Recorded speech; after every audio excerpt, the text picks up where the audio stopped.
വയനാട് മുണ്ടക്കൈ ദുരന്ത മേഖലയിലെ ദൗത്യം പൂർത്തിയാക്കി സൈന്യം മടങ്ങുകയാണ്. വയനാട് കളക്ടറേറ്റിൽ മന്ത്രിമാരുടെ നേതൃത്വത്തിൽ സൈന്യത്തിന് ഉചിതമായ യാത്രയയപ്പും നൽകി. മറ്റു വിഭാഗങ്ങളുടെ നേതൃത്വത്തിൽ തിരച്ചിൽ ഇന്നും തുടരുന്നുണ്ട്. നാളെയും ജനകീയമായ പരിശോധന നടത്താനുള്ള തീരുമാനമാണ് സർക്കാരിന്റെ ഭാഗത്തു നിന്നും. പ്രധാനമന്ത്രി നരേന്ദ്രമോദി അതിനിടെ മറ്റന്നാൾ വയനാട്ടിലേക്ക് എത്തുന്നുണ്ട്. സന്ദർശനത്തിന് മുന്നോടിയായി SPG ഉദ്യോഗസ്ഥർ ചൂരൽമല സന്ദർശിച്ചു. ദിവീഷ് മണി കൽപ്പറ്റയിൽ നിന്ന്, ഒപ്പം M കമൽ ചൂരൽമലയിലുണ്ട്, K മധു മേപ്പാടിയിലുണ്ട്. ആദ്യം ദിവീഷിലേക്ക്. ദിവീഷ്, സൈന്യത്തിന് ഉചിതമായ യാത്രയയപ്പ്, ബിഗ് സല്യൂട്ടാണ് ഇന്ത്യൻ സേനയ്ക്ക് നൽകിയ. കാരണം അത്രയും ദുഷ്കരമായ ഒരു ആപത് ഘട്ടത്തിൽ സൈന്യം അതിന്റെ എല്ലാ ശേഷിയും പ്രകടമാക്കിക്കൊണ്ട് ആ ദുഷ്കരമായ ഭൂമിയിൽ ലാൻഡ് ചെയ്യുകയും ഉചിതമായി തന്നെ പ്രവർത്തിക്കുകയും ചെയ്തുവെന്ന പൊതുവികാരം എല്ലായിടത്തും വലിയ തോതിൽ ചർച്ച ചെയ്യപ്പെടുകയായിരുന്നു കഴിഞ്ഞ ദിവസങ്ങളിലെല്ലാം. സൈന്യത്തിന്റെ തിരച്ചിൽ എന്തുകൊണ്ടാണ് ഇപ്പോൾ പൂർത്തിയാക്കുന്നത്, ഇനിയുള്ള തിരച്ചിൽ എങ്ങനെയാണ് എന്ന വിവരമാദ്യം.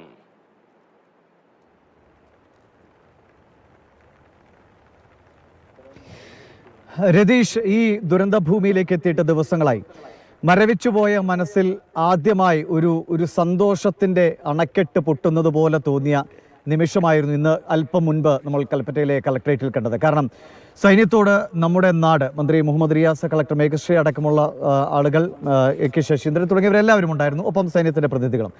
നമ്മുടെ നാടിൻ്റെ സ്നേഹം, ഈ നാട് ഏറ്റവും ദുരന്ത ഘട്ടത്തിൽ എങ്ങനെ രക്ഷയ്ക്ക് വേണ്ടി നിലവിളിച്ചു, ആ ദുഃഖത്തിന് അറുതി വരുത്താൻ, അല്ലെങ്കിൽ ആ സങ്കടത്തിൽ നിന്ന് അവരെ പിടിച്ചു കയറ്റാൻ നമ്മുടെ സൈന്യം എത്ര വേഗത്തിൽ ഇവിടെ എത്തി, എത്ര സമയം, എത്ര വിശ്രമമില്ലാതെ, എത്രയോ മണിക്കൂറുകൾ, എത്രയോ ദിവസങ്ങൾ അവർ ജോലിയെടുത്തു. അതിനുള്ള ഏറ്റവും വലിയ നന്ദി അറിയിക്കലായിരുന്നു മന്ത്രി അടക്കമുള്ളവരുടെ വാക്കുകളിൽ. അതിൽ പ്രത്യേകം എടുത്തു പറയേണ്ട കാര്യം, ഈ ഒരു വലിയ ദൗത്യം പൂർത്തിയാക്കിയ സൈന്യം അടങ്ങുമ്പോൾ ഒരുപാട് വേദനയുണ്ട്. പക്ഷേ അവർ ഹൃദയത്തിൽ ഇടം നേടിയാണ്, നമ്മുടെ എല്ലാം ഹൃദയത്തിൽ ഇടം നേടിയാണ് സൈന്യം ഈ ദൗത്യം പൂർത്തിയാക്കി ഇവിടെ നിന്ന് മടങ്ങുന്നതെന്നാണ്. പക്ഷേ നമ്മുടെ സൈന്യം അതറിയാമല്ലോ, ഇന്ത്യൻ സൈന്യം അവരുടെ ദൗത്യങ്ങൾ അവർ അത് 100% അല്ലെങ്കിൽ അതിന് മുകളിലേക്ക് ആത്മാർത്ഥമായി അവർ പൂർത്തീകരിക്കുക എന്നതിനപ്പുറം അവരൊരു നന്ദി വാക്കോ സത്യത്തിൽ ഒരു സ്നേഹവാക്കോ പോലും പ്രതീക്ഷിക്കുന്നില്ല എന്നതാണ് യാഥാർത്ഥ്യം. പക്ഷേ ഇന്ന് ഞാൻ വ്യക്തിപരമായി തന്നെ നമ്മളാകെ ഈ ദൃശ്യങ്ങളും ആളുകളെയും ഒക്കെ കണ്ട് നമ്മുടെ മനസ്സിന് തന്നെ ഒരു വല്ലാത്ത വിറങ്ങലിപ്പും മരവിപ്പും കണ്ടു. നമ്മൾ ഈ അതിജീവനത്തിൻ്റെ കഥകളും അല്ലെങ്കിൽ ഒരു പോസിറ്റീവായ ഒരു അർത്ഥത്തിൽ ഈ കാര്യങ്ങൾ പറയാൻ, അവതരിപ്പിക്കാൻ ശ്രമിക്കുമ്പോഴും നമ്മുടെ ഉള്ളിൽ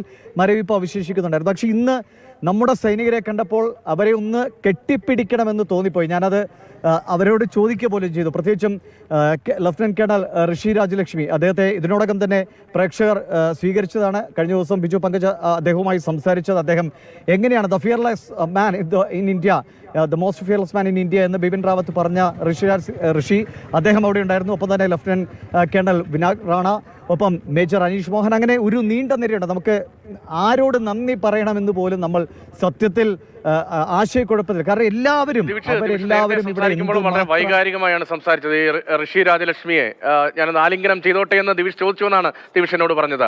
അത്രത്തോളം അവിടെ അടുത്ത് നിന്ന് അവരുടെ രക്ഷാപ്രവർത്തനമൊക്കെ കാണുമ്പോൾ, അവരുടെ ഊർജം കാണുമ്പോൾ നമുക്ക് ഈ വലിയ ദുരന്തത്തിന്റെ നടുക്കത്തിലാണെങ്കിലും അവരെ ആലിംഗനം ചെയ്യാൻ തോന്നുന്ന തരത്തിലായിരുന്നു സൈന്യത്തിന്റെയൊക്കെ ഇടപെടൽ ഉണ്ടായത്. ഇപ്പോൾ ഈ ബെയിലിപ്പാലത്തിന്റെ കാര്യം പറയുകയുണ്ടായി. ബെയിലിപ്പാലം സാധാരണ നിലയിൽ തൽക്കാലത്തേക്കാണ് നിർമ്മിക്കാറ്. പക്ഷേ അവിടുത്തെ ആവശ്യം പരിഗണിച്ചുകൊണ്ട് അതിനെ ബലപ്പെടുത്തുന്ന നടപടിയടക്കം ഇന്ന് അവിടെ പുരോഗമിക്കുന്നുണ്ടല്ലോ.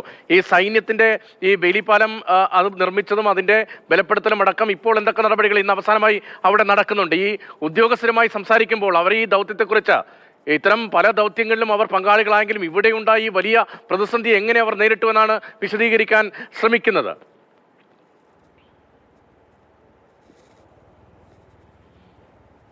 രതീഷ്, അത് തന്നെയാണ് നമ്മൾ അവരോട് ചോദിക്കുന്നത്. നിങ്ങൾക്ക് ഈ ഒരു കോൾ വന്ന് ഇങ്ങോട്ടേക്ക് വരാൻ തയ്യാറെടുക്കുമ്പോൾ ഇത് ഇത്രയും വലിയൊരു അപകടമാണെന്ന് കരുതുന്നു. അപ്പോൾ അവരൊരിക്കലും ഇത് ഇത്രയും അതിഭീകരമായ ഒരു സാഹചര്യമാണ് ഇവിടെ എന്ന് കരുതിയില്ല. ഇപ്പോൾ ഈ ബെയിലി പാലം നിർമ്മാണത്തിൻ്റെ മേജർ അനീഷൊക്കെ നമ്മളോട് സൂചിപ്പിച്ചതുപോലെ അവർക്കും വലിയ പ്രകൃതി ഒരു തരത്തിലും അനുകൂലമല്ലായിരുന്നു എന്നാണ്. കാലാവസ്ഥ, നേച്ചർ എല്ലാം ഞങ്ങൾക്കെതിരായി നിന്നു. പക്ഷേ ഞങ്ങൾക്കൊപ്പം നിന്നത് ഇവിടുത്തെ ജനങ്ങളും ഇവിടുത്തെ എല്ലാ സംവിധാനങ്ങളും, ഇപ്പോൾ പഞ്ചായത്താകട്ടെ, ജില്ലയാകട്ടെ, സർക്കാർ സംവിധാനങ്ങളാകട്ടെ, വകുപ്പുകളാകട്ടെ, എല്ലാവരുടെയും അകമഴിഞ്ഞ പിന്തുണ ഞങ്ങൾക്ക് കിട്ടി. പ്രത്യേകിച്ചും നാട്ടുകാരുടെ, തദ്ദേശീയരുടെ വലിയ സ്നേഹവും പിന്തുണയും കിട്ടി. അതുകൊണ്ടാണ് തങ്ങൾക്ക് വലിയ കുത്തൊഴുക്ക്, കനത്ത മഴ, ഇതിനൊക്കെ അതിജീവിച്ച് അവർക്ക് 2 ദിവസം തികയുന്നതിന് മുൻപ് തന്നെ ആ കൂറ്റൻ പാലം ഇവിടെ തീർക്കാൻ കഴിയും. കാരണം അതിൻ്റെ അളവെടുക്കാൻ പോലും പറ്റാവുന്ന എത്ര സാമഗ്രികൾ വേണമെന്ന് പോലും തീരുമാനിക്കാൻ പറ്റാത്തൊരു സാഹചര്യമായിരുന്നു വന്നത്. പക്ഷേ അതിനെ മറികടക്കാൻ സഹായിച്ചത് ഇവിടുത്തെ ജനങ്ങളുടെ വലിയ പിന്തുണയാണ് എന്ന് അവർ ഉറപ്പായും പറയുന്നുണ്ട്. പിന്നെ നമ്മൾ ഇന്നലെയൊക്കെ കണ്ടതാണ്, അവിടെ ബെയിലി പാലത്തിൻ്റെ അല്ലെങ്കിൽ കൂടുതൽ അത് ബലപ്പെടുത്താനുള്ള ശ്രമങ്ങൾ നടത്തുന്നുണ്ട്. നെറ്റ് കെട്ടിക്കൊണ്ട് അതിൽ കരിങ്കല്ലുകൾ നിറച്ച് അതിൻ്റെ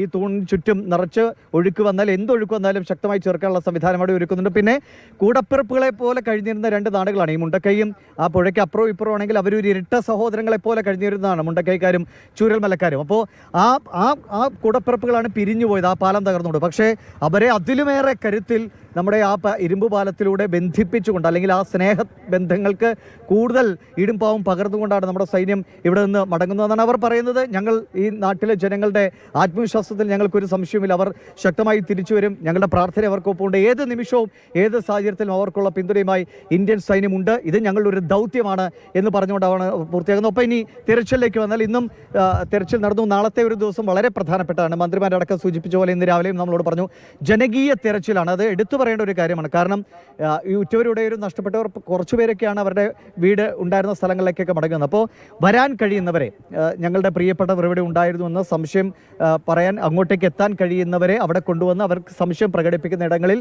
മണ്ണ് മാറ്റിയൊക്കെ പരിശോധന നടത്തുക. അവർക്ക് ദുരിതാശ്വാസ ക്യാമ്പുകളിൽ നിന്ന് ഇങ്ങോട്ടേക്ക് വരാനുള്ള വണ്ടി സൗകര്യം മന്ത്രി പറഞ്ഞ നമ്മൾ എത്ര മൈന്യൂട്ടായി അല്ലെങ്കിൽ എത്ര ചെറിയ കാര്യങ്ങളെ പോലും പരിഗണിക്കുന്നു എന്നാണ്. കാരണം അവർക്ക് ചിലപ്പോൾ ഇത് കാണുമ്പോൾ വല്ലാത്തൊരു മാനസിക ആഘാതമുണ്ടാകാം. ചിലപ്പോൾ തലകറങ്ങി വീഴാം, അല്ലെങ്കിൽ വെള്ളം കുടിക്കണമെന്ന് തോന്നാം. അങ്ങനെയൊക്കെ ഉണ്ടെങ്കിൽ അതിനുള്ള സജ്ജീകരണങ്ങൾ, ആംബുലൻസ് വരെ ഒപ്പം സജ്ജീകരിച്ചുകൊണ്ടാണ് ഈ ബന്ധുക്കളെ അതിജീവന ക്യാമ്പുകളിൽ നമ്മൾ ഈ ദുരന്ത മേഖലയിലേക്ക് കൊണ്ടുവരിക. എന്നിട്ട് അവരുടെ കാരണം അവർക്കൊരു ആശ്വാസം വേണ്ടേ രതീഷ്. അതിപ്പോൾ നമ്മൾ എത്ര സംവിധാനങ്ങൾ ഇതിനുവേണ്ടി ശ്രമിച്ചു എന്നറിഞ്ഞാലും ഈ ഉറ്റവർ നഷ്ടപ്പെട്ടവർക്ക് അവരുടെ മനസ്സിൽ എവിടെയെങ്കിലും ഒരു കോണിൽ കണ്ടെത്താൻ പറ്റുമായിരുന്നോ എന്നൊരു ചിന്ത അവശേഷിച്ചാൽ അത് നമ്മൾ ഈ ചെയ്ത ഈ വലിയ ദൗത്യത്തിന് സത്യമായി ഒരു മങ്ങലേൽക്കും. അപ്പോൾ അത് പാടില്ല എന്നുള്ളത് കൊണ്ട് അവർക്ക് കൂടുതൽ മാനസികമായി അവർ നമ്മളോട് പൊരുത്തപ്പെട്ട്, അല്ലെങ്കിൽ ഈ സംഭവങ്ങളോട് പൊരുത്തപ്പെട്ട് നമ്മൾ ചെയ്യാവുന്നതിൻ്റെ അങ്ങേയറ്റം ചെയ്തു കഴിഞ്ഞുവെന്ന് ബന്ധുക്കൾക്ക് ബോധ്യപ്പെടുന്ന തരത്തിൽ തന്നെ, അല്ലെങ്കിൽ അവരുടെ ഭാഗത്ത് തന്നെ ശരി ഞങ്ങളിത് ഉൾക്കൊള്ളുന്നു എന്ന് അവർ പറയുന്നിടം വരെ ഈ തിരച്ചിൽ തുടരുമെന്നാണ്. അപ്പോൾ അതിൻ്റെ ഒരു വലിയ ഘട്ടം, അതിൻ്റെ ഒരു ഇത് നിർത്തുക എന്നല്ല, പക്ഷേ നാളത്തോടുകൂടി വലിയ സമഗ്രമായ ഒരു രീതിയിൽ നിർത്തും. പക്ഷേ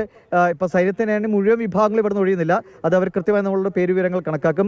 ചെറിയ ചില വിഭാഗങ്ങൾ, കുറച്ച് സൈനികരോ അല്ലെങ്കിൽ അതുമായി ബന്ധപ്പെട്ട ദൗത്യസേനാംഗങ്ങൾ ഇവിടെ തുടരും. കാരണം ആ ഒരു പ്രോസസ്സ്, തിരച്ചിൽ എന്നൊരു പ്രോസസ്സ് കുറച്ച് നാളുകളിലേക്ക് തുടരും. പക്ഷേ അതിൻ്റെ സമഗ്രമായ ഒരു തിരച്ചിലൊക്കെ നാളത്തോടെ ഒരു പക്ഷേ അവസാനിക്കായിരിക്കും. പക്ഷേ എടുത്തു പറയണം, ഇത് തിരച്ചിൽ അവസാനിപ്പിക്കുന്നുവെന്നല്ല, വലിയ തോതിലുള്ള ഒരു തിരച്ചിൽ അത് നാളത്തെ ഈ ജനകീയ തിരച്ചിലോടുകൂടി അവസാനിക്കണം. അതാണ് തിരച്ചിലുമായി ബന്ധപ്പെട്ട കാര്യം. ഞാൻ ഒന്നുകൂടി പറഞ്ഞോട്ടെ, ഈ പുനരധിവാസം നമുക്കറിയാലോ ഇത്രയും ദിവസമായി ക്യാമ്പുകളിലാണ്. അപ്പോൾ പലരും ഞങ്ങൾക്കൊന്ന് വാടക വീടുകളിലേക്ക്, അല്ലെങ്കിൽ അവരുടേതായ ഒരു പ്രൈവസി, സ്വകാര്യത അവശേഷിക്കുന്നവരുടെ അവർക്ക് അവരുടേതായ ഒരു സ്വകാര്യതയുണ്ട്. അപ്പോൾ അങ്ങനെ മാറണമെന്ന് ആഗ്രഹിക്കുന്നവരുണ്ട്. അവരുടേതായ രീതിയിൽ നോക്കുന്നു. സർക്കാരും വേഗത്തിൽ ഇന്ന് മന്ത്രി മുഹമ്മദ് റിയാസൊക്കെ PWDയുടെ റെസ്റ്റ് ഹൗസുകളൊക്കെ പരിശോധിച്ചു. ഏകദേശം ഒരു 27 എണ്ണം കൽപ്പറ്റയിൽ തന്നെ സമീപത്തുണ്ട്.